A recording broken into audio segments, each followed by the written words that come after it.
Hello and welcome back to the Hibs Observer. We are here with our morning debrief, the morning after the night before that was let's say a disappointing 2-2 draw against Ross County. Not the ideal preparation for this weekend's League Cup semi-final, especially considering Hibs were 2-0 up and seemingly cruising. Patrick, after that, where did you think it all went wrong? It's hard to know, or it's hard to put your finger on exactly one thing. It's very easy to say the raft of changes made. I think there were three changes made when Hibs were 2-0 up, shortly before the first goal for Ross County. I mean, on one hand, you can say making so many changes was perhaps a mistake, naivety on Nick Montgomery's part, but at the same time, you look at who comes on and you look at the fact that you're 2-0 up, you're at home. And you can sort of understand Montgomery's thinking, keeping the players fresh ahead of the weekend.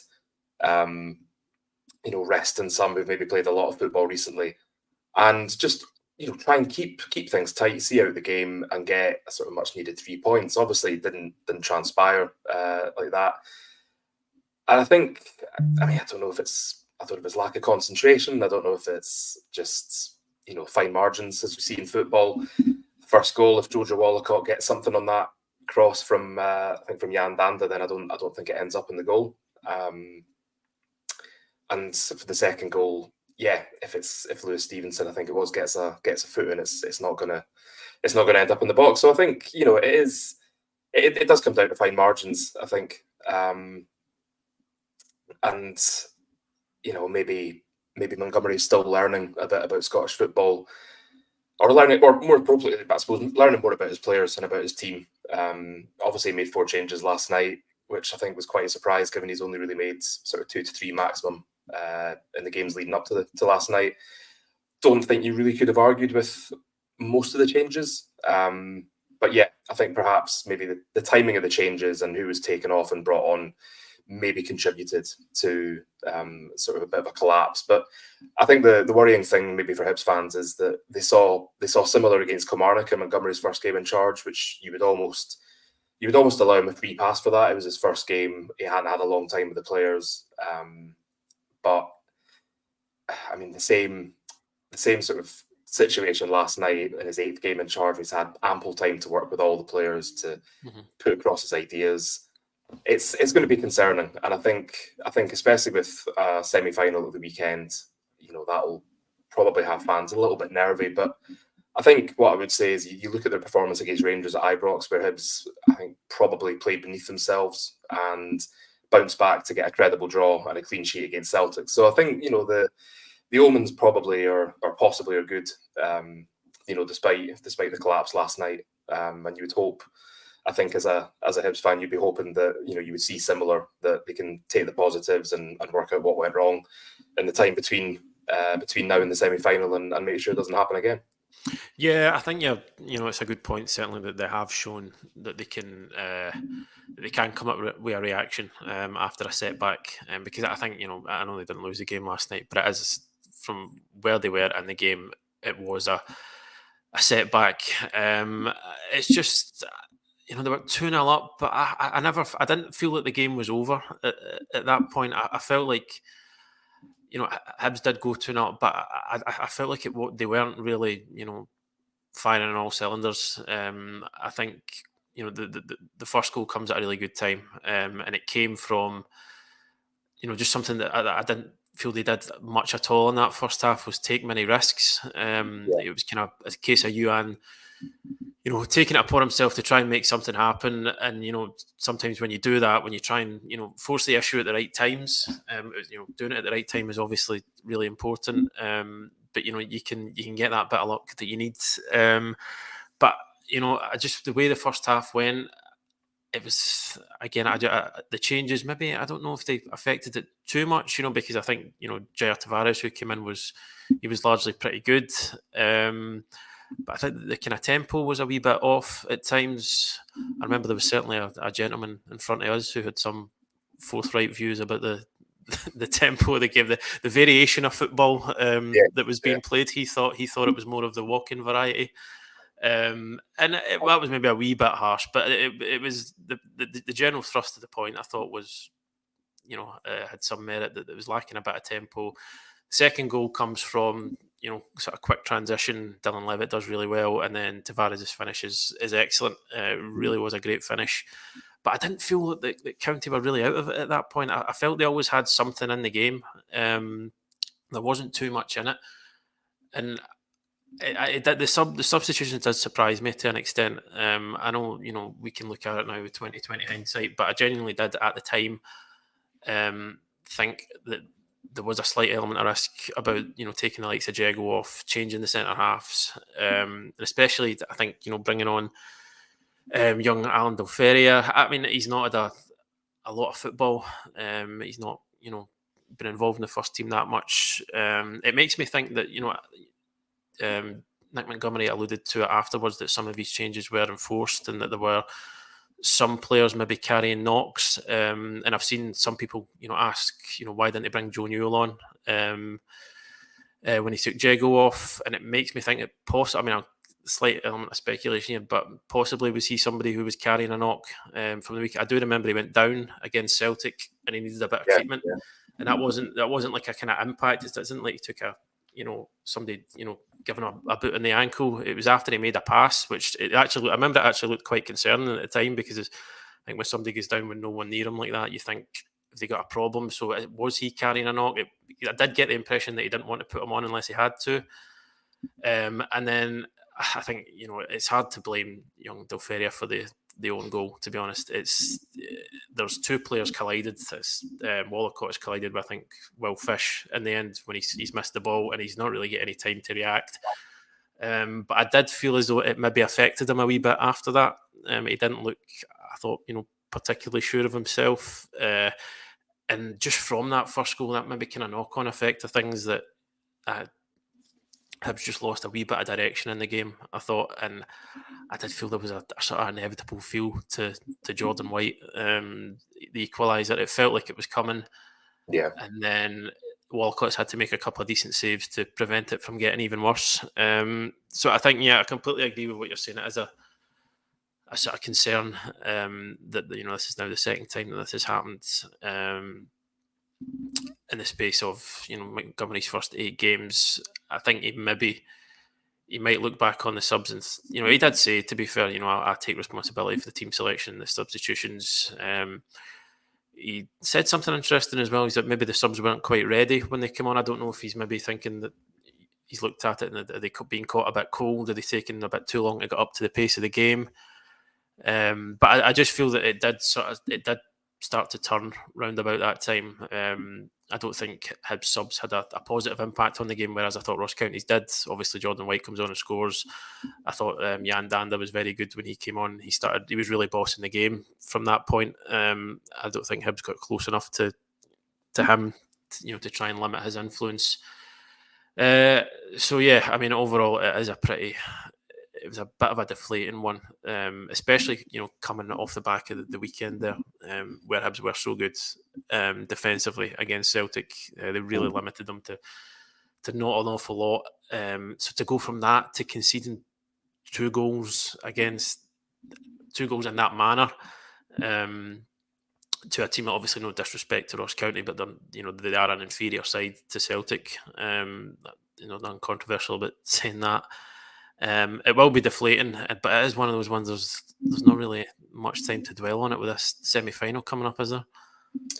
No, and I think that'll probably serve Hibs well, that they do have something to immediately turn their attentions to, and it's not just a run-of-the-mill league game. It is a big game. It's a semi-final at the National Stadium, and there's a chance to get to a final. And I mean, I know it's dangerous to sort of think too far ahead, but I think you look at Aberdeen in recent weeks, and I think they've maybe been struggling a little bit as well to get some sort of consistency. Barry Robson was at the game last night, so he'll have seen what Hibs are capable of, both in a good and bad sense, I think. But at the same time, I would be very surprised if it's certainly the same starting team that lines up at Hampden. I think probably a few players last night given Montgomery something to think about, but I think you can't really afford to dwell on what went wrong last night. You look at what worked, you look at what didn't work, and you try and maintain and improve what worked well, and you try and stamp out what didn't work at all. And what I would say is you look at the coaching staff at East Mains and the work they're putting in after games. I mean, staying up till 2:30, 3 o'clock in the morning, going over the clips. It's practically a 24-hour operation there just to try and get the best out of this team. And yeah, I think the semi-final does give them a chance to, sorry for the Halloween pun, but exorcise the ghosts of last night sooner rather than later. And I think you'll see Montgomery bringing back some players into the starting lineup. I think we can probably expect to see David Marshall back in goals. I think I think there's a chance Martin Boyle could start. Joe Newell, as you're saying, possibly took a knock against Celtic. Came on late last night, but might have been out of necessity more than anything else as Hibs kind of chased that winner. But I think as you pointed out and as we said last night, Dylan Levitt, put on a good display in Newell's role, if you like. So I think, talking about taking the positives from last night, Levitt was certainly one of them. Sort of using the ball really well. And I think if Newell isn't 100% for Saturday, and Montgomery said that they don't want to take risks with players who might not be like totally fit, then I think Levitt's not a bad deputy to have in there alongside Jago. And yeah, I think you'd probably see Jordan Abita coming in at left back as well. But I mean, people will say that the league is the bread and butter for Hibs, and I agree with that to a certain extent. I think that a club like Hibs, who has designs on finishing sort of third every season, reaching the latter stages of both domestic cup competitions, you're going to want to see sort of results against teams that they probably feel they should be beating, like last night. Potentially like Kilmarnock, maybe even Dundee, a few weeks back. But at the same time, I think for all the chat about focusing on the next game, we're not looking ahead to the semi-final. I think it was evident that there was a little bit of thinking ahead to Saturday from last night's selection, and potentially the subs as well. And I think that you'll have is players who maybe haven't had that midweek game and picked up any more like knocks, tweaks, whatever. They'll have had that little bit more time just to kind of recover from Saturday, because the Celtic game was a hard shift. Celtic play a very relentless brand of football, especially the last sort of 15-20 minutes or so. It was kind of backs to the wall stuff. People throwing themselves in the way of shots, and that, I think that does physically, it does take out of you and probably psychologically as well. And I think that's, you put two together and think that's clearly why there were more changes than maybe we expected last night. But I think, playing at the National Stadium, it's a big game. There is a chance to get to a final. That would be another box ticked for Hibs in terms of season targets, getting to the latter stages of the League Cup. And that's all well and good, but I do think that they do need to do something about the league form, because I think you look at, if you take out the quarter-final win against St Mirren, then you can say that Montgomery's only lost one game out of 7 in the league, but at the same time, only lost one game out of 7 in the league, but at the same time, it's only won 1 out of 7 as well. So it's it depends on how you look at it, but there's been a few draws that probably should have been wins. And I think that's got to be the next step, really. And you would think perhaps a good display on Saturday can kind of bring back a bit of confidence.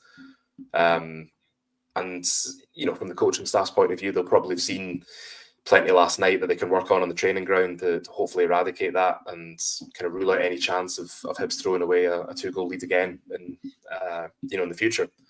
So yeah, big game for a lot of reasons. Big game for getting to the final, ideally, for building confidence and hopefully just setting the team up for a bit more consistency in the league, because at the moment I think it's Hibs are consistently inconsistent, and we've been saying this for quite some time. It's not just that it goes back a few seasons. It probably goes back even longer than we think. But yeah, it's a semi-final at Hampden with a chance of reaching reaching a cup final is probably the ideal tonic to last night. It's something to focus on, something to work towards, and as you say, not much time to dwell on what went wrong last night. Take the good bits, move forward, and try and put it behind you. Yeah, it is one of those. Yeah, I just don't think. Like, obviously, they need to analyse it, but there's obviously a balance to strike between not being too deflated going into a game like this. But I suppose motivation, excitement for cup semi-finals. That really should obviously take care of itself, regardless of previous result. But I do agree that it's a strange one to assess. I think over the past few weeks, I don't think there can be any question that there does need to be some sort of consistency found in the league.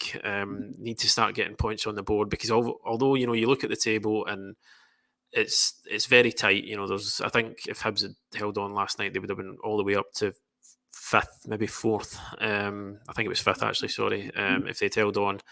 So and then suddenly the picture looks very different. But I think if you continue to to kind of throw away points in the manner that they did last night, other teams, although there's not outside of Celtic and Rangers, there's not really many teams in this league who are going to go on big extended runs or who are going to win 5-6 games in a row. It tends not to happen. But sorry, St Mirren would like a word with you. Yeah. Well, St Mirren, you look at the gap to the likes of St Mirren already, who are flying high in third, and it's not inconsiderable. It's not, I know we are only at the 1st of November, but you don't, if you've got ambitions of being, up there in the European places, competing to be the best of the rest, it's not a gap that you want to allow to widen too far. And, again, St Mirren might be sort of punching above their weight in a sense at the moment, but, they're not showing any sign that they're going to fall away badly. I just think getting that consistency in the league at the moment is going to be so important. But as I said, it is a difficult one to assess, because Nick Montgomery, he's come in, he's only lost one game in a run that included going to Tynecastle, going to Ibrox, and Celtic coming to Easter Road. So he's not been dealt the easiest hand. But in the same sense, there are the result last night, and then I think particularly the one against Dundee. Thrown away the 2 goals against Kilmarnock as well. There's just been opportunities missed, but I think it's all of it is. I feel like it's quite indicative of a team that are not a million miles away. They've been in good positions. The game against Dundee, there was more than enough chances created, I think, to win that game twice over. So it's, as much as results like last night are going to be incredibly frustrating for fans who have turned out on a Tuesday night. It's freezing, it's dark, it wasn't a great night to be going to the football. I think in the sort of wider context, there are signs that they are not too far away. And as you say, Nick Montgomery learned a lot last night, I think, from making the changes and how that affected the game. He'll learn about different players, how much he can, rely on certain, members of the squad, what they're good at, what they're not so good at. But I know, as you say, that there's no better way to try and get things back on track than to go to Hampden on Saturday and turn Aberdeen over. But just there was only really one topic of discussion before the game last night, and it sort of overshadowed the amount of changes that were made to the team. It was obviously the news that emerged that Bournemouth's billionaire American owner Bill Foley has been in talks about taking a minority stake within Hibs. Obviously caused a fair ripple. It's been something there's been sort of whispers around for a while that there was something going on, and then it came all out into the open last night. Nick Montgomery obviously understandably didn't want to comment too much on it, because it's not really he's the football manager, it's not really his remit, what goes on at boardroom level. But it's certainly an interesting development, Patrick. And yeah, I mean, it came as kind of swept over Easter Road last night. There was a lot of buzz, a lot of people talking about it. So what's your kind of understanding of the situation and your kind of evaluation of it? Yeah, I think it's certainly interesting.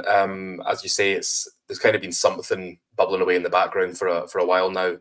Um, Certainly, I think the big thing was Foley doing a podcast back in September where he talked at length about being fascinated by the Scottish Premier League.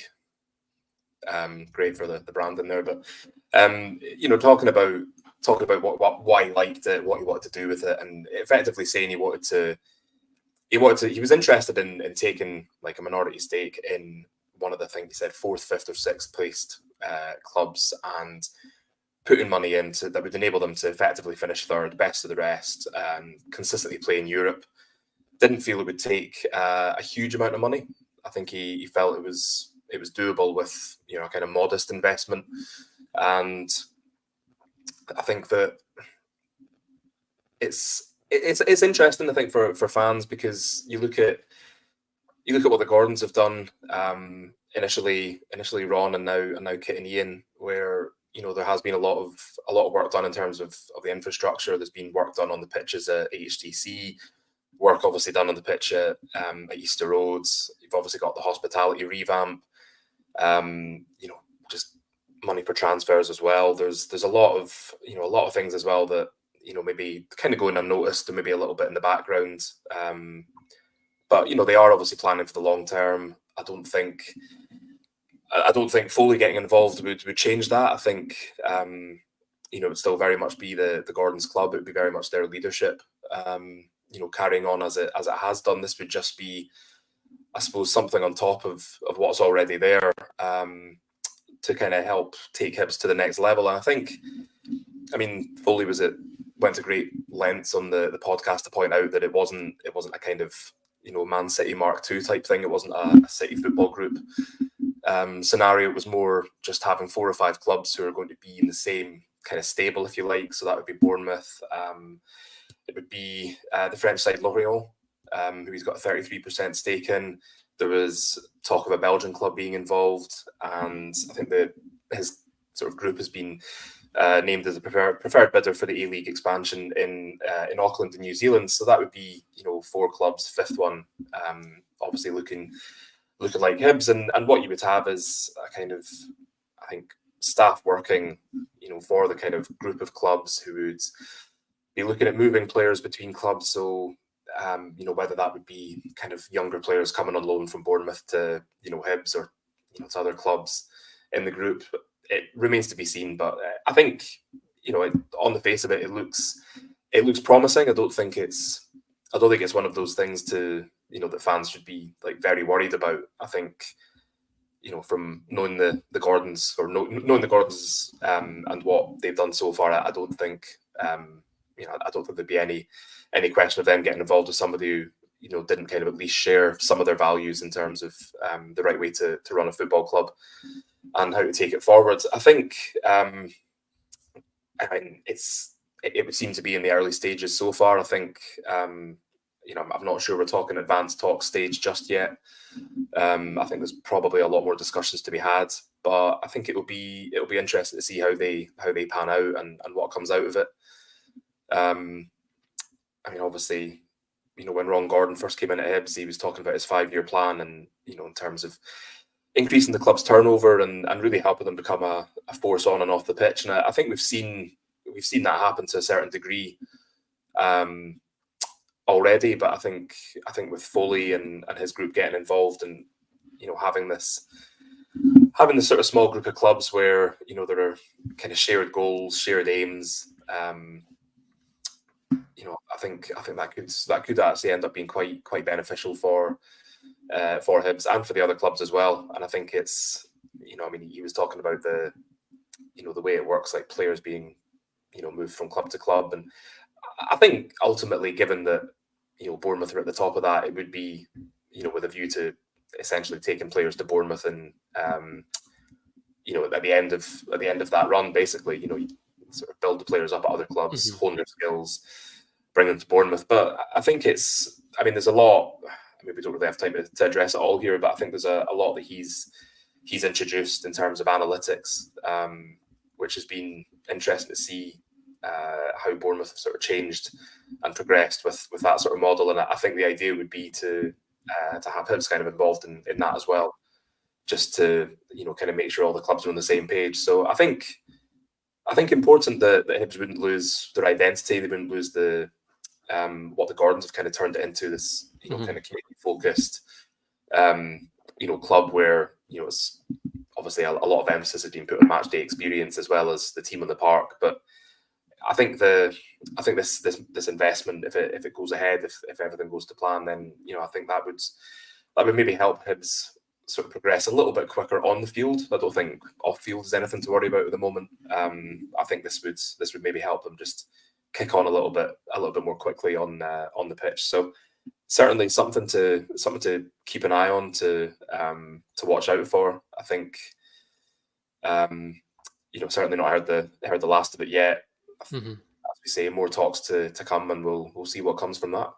Yeah, it's certainly interesting in that the whole concept would be new ground for Scottish football. I think as a a kind of footballing nation, we've been quite resistant so far to the idea of multi-club models. But it's certainly a sort of it seems to be the way that modern football is going. There seems to be more and more of it. At first it was you kind of obviously the obvious examples, the City Football Group, things like that. But now you're even sort of more provincial clubs like Bournemouth, their ownership, kind of branching out. It just seems to be the way things are going. I think sometimes you can, if the people maybe could be slightly suspicious of it. They don't. You mentioned it there. They don't want Hibs to lose any sort of strain of their identity. What the club's all about, what it stands for.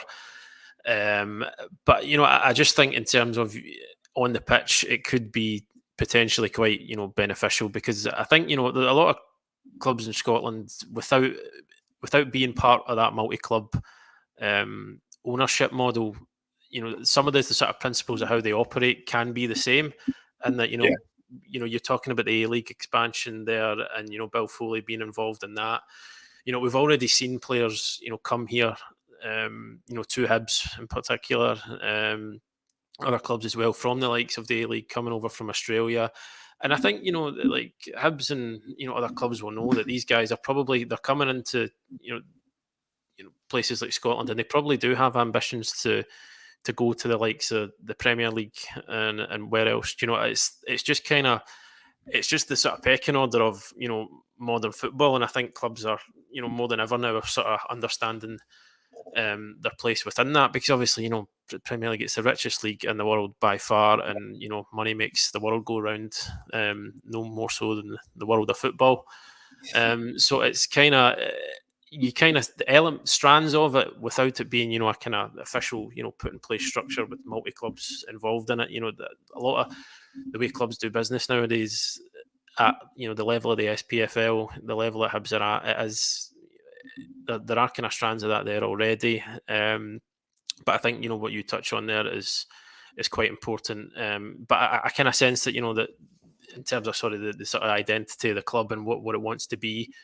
But I sense there is a fair amount of trust in the Gordons, that they wouldn't be taking on decisions like this if it wasn't in the best interest of the club, if it was going to diminish what it's all about, because you've said that they're a lot of their focus has been on the community side, kind of stuff that maybe goes unnoticed behind the scenes, improving the match day experience. So it's it's clear that they've tried to make a lot of improvements on that side, and it seems to have earned a certain degree of trust among supporters that they wouldn't be taking on something that wouldn't be beneficial for the club. But it's, as I say, it's certainly interesting. And it's one we'll obviously follow very closely over the next few weeks and months to see how it develops. But I think that's all from us today, unless you have anything else you want to touch on, Patrick. No, I think just on the talk of Bill Foley getting involved, I think you look at certainly over the last few years when Hibs have sort of set up these partnerships with other clubs. There was the one with Brighton, which I think just didn't really seem to come to fruition. Certainly, it was, there was talk of a friendly being played. There was talk of players going to sort of like training. Can't remember the name they used for it, but training experiences. So you get young players from Hibs going down to train with Brighton, but not with a view to signing for them. But that just, for whatever reason, didn't seem to come to fruition. I don't think the link is there anymore, and hasn't been for a while. You then look at the sort of link with Charleston Battery in America. You look at the club had sort of smaller partnerships, if you like, with like the civil service strollers and Stenhousemuir as well, that just kind of didn't seem to, just kind of fizzled out, I suppose. And going back even further, this could be like 20 years or so. There was a sort of, I can't remember how they described it at the time, but a kind of understanding with Chelsea where there would be a bit of a bit of working together. But I think it's that this would obviously be different, and I think fans might be a bit skeptical, having experienced all those partnerships and not really seeing what Hibs got out of that. I mean, beyond a few players going on loan to the likes of civil service strollers or Stenhousemuir or Charleston Battery, there's not really been a great deal from either club involved in them, really. But this does feel a bit different. It feels a bit more structured. It feels a bit more organised. I suppose it wouldn't be a partnership in the same sense. It would more be Hibs, assuming everything goes according to plan for Foley, would be having Hibs in this sort of like small group of clubs with sort of shared aims, shared targets, working together to ultimately, for the betterment of the players. So I think it's, there might be a few fans out there who will just be viewing this as, another instance of, a club wanting to, sort of sign some sort of arrangement with Hibs and, hopefully use it for players. But it feels like if it went ahead, it would be a lot more than that. There would be, I think, more benefits for all the clubs involved. And it's, it's obviously not just about Bournemouth and Hibs. You've got the other clubs involved as well.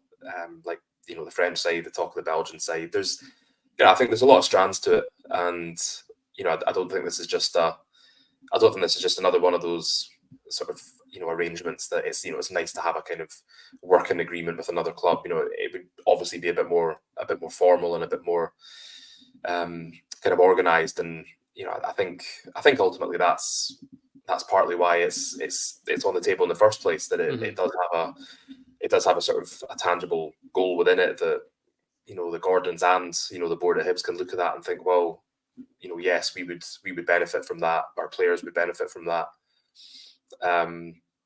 So yeah, I think, as I was saying, just want to keep an eye on. I think really, really interesting, given that, the multi-club model does seem to be, becoming more and more prevalent in football these days. Even look at the likes with like Watford and Udinese, owned by the same family, and players going between them. It's, it might not be to every fan's liking, but I think that is the way the game's going. And I think if Hibs are getting involved in something like that, they would obviously want to make sure it was the right sort of arrangement for them. And yeah, I think we'll just see what the coming weeks and months bring, and see where this goes. But certainly an interesting one, even from the little that we know at the moment. Mm-hmm. Yeah, absolutely. Certainly want to keep an eye on over the next few weeks and months. But I think that's all from us this morning. Obviously, we'll be back later in the week to preview Saturday's Viaplay Cup semi-final against Aberdeen at Hampden. You can stay tuned to the website for all the latest updates on that. And we'll see you again later in the week. Thank you, as always, for joining us.